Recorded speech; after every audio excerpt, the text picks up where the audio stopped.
রান্না হচ্ছে আমার পছন্দের লইট্টা শুটকি, তাও আবার আমার পছন্দের মানুষের হাতে। তাই শেয়ার করতে আসলাম আপনাদের সাথে এই ভিডিওটা। তো লইট্টা শুটকি রান্না করার আগে অনন্যা চাচ্ছে লইট্টা শুটকিটা একটু একটু খালি তেলে নিতে আর কি। শোনো, আমি চাচ্ছি না, মা চাচ্ছে। আচ্ছা, মামুনি মানে শিখাই দিয়েছে যে একটু তেলে নেওয়ার পরে ধুইতে হবে, রাইট? না, আমি জানি না কিভাবে কি করতে হয়। পুড়ে যাচ্ছে, পুড়ে যাচ্ছে।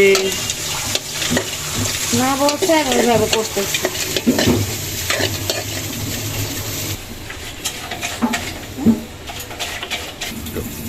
আমরা তেল আর মরিচ দিয়ে দিব, সাথে পেঁয়াজ।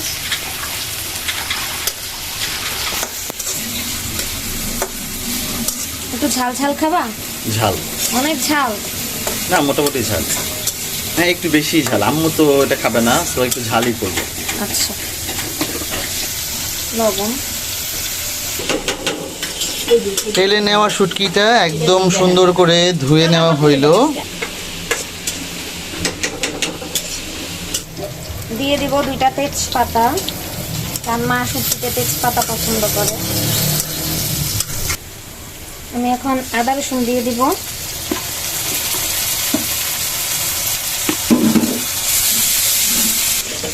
দিয়ে দিব ধনিয়া গুঁড়া,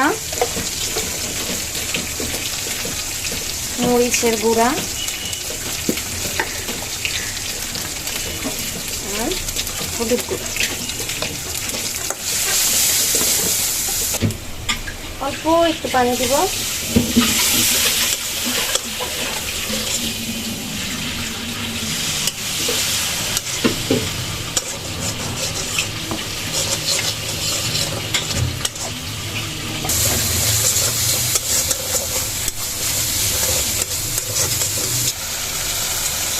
আমি অল্প অল্প করে পানি দিয়ে মশলাটা কষায় নিতেছি।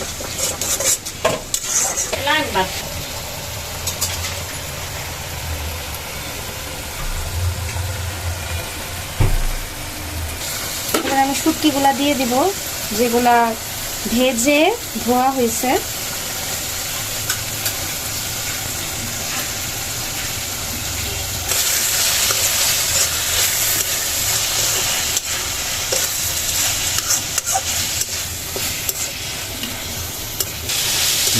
একদম ভাজা ভাজা করব। আমি এই ঝুরি ঝুরি করে কাটা আলুগুলা দিয়ে দিব।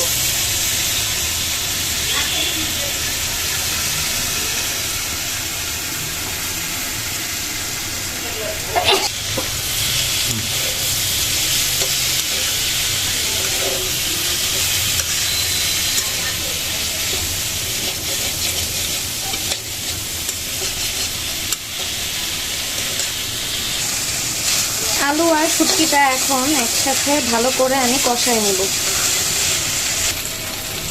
এখন আমি আলুটা আর শুটকিটা সিদ্ধ হওয়ার জন্য পানি দিয়ে দিলাম।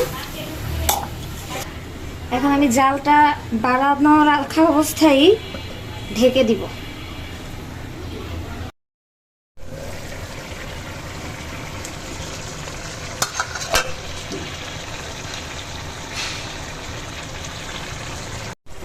আলুটা সিদ্ধ হয়েছে নাকি দেখতেছি।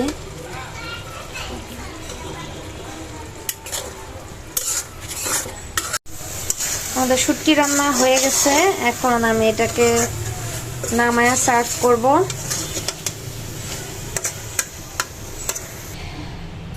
তৈরি হয়ে গেছে মজাদার স্বাদের লইট্টা শুটকি রান্না। আর আপনারা যারা যারা আমাদের এরকম ভিডিও দেখতে পছন্দ করেন, অবশ্যই আমাদের এই ভিডিওগুলা লাইক, কমেন্ট, শেয়ার দিয়ে আমাদেরকে উৎসাহ দিবেন। আমরা এতে করে ভিডিও বানাতে সুন্দর সুন্দর করে উৎসাহিত হব। আর ভালো লাগবে আপনারা যদি আমাদের ভিডিওটা এইভাবে দেখেন, আমাদেরকে সাপোর্ট করেন। আর যারা যারা এখনো সাবস্ক্রাইব করেন নাই, একটু কষ্ট করে সাবস্ক্রাইব করে দিবেন।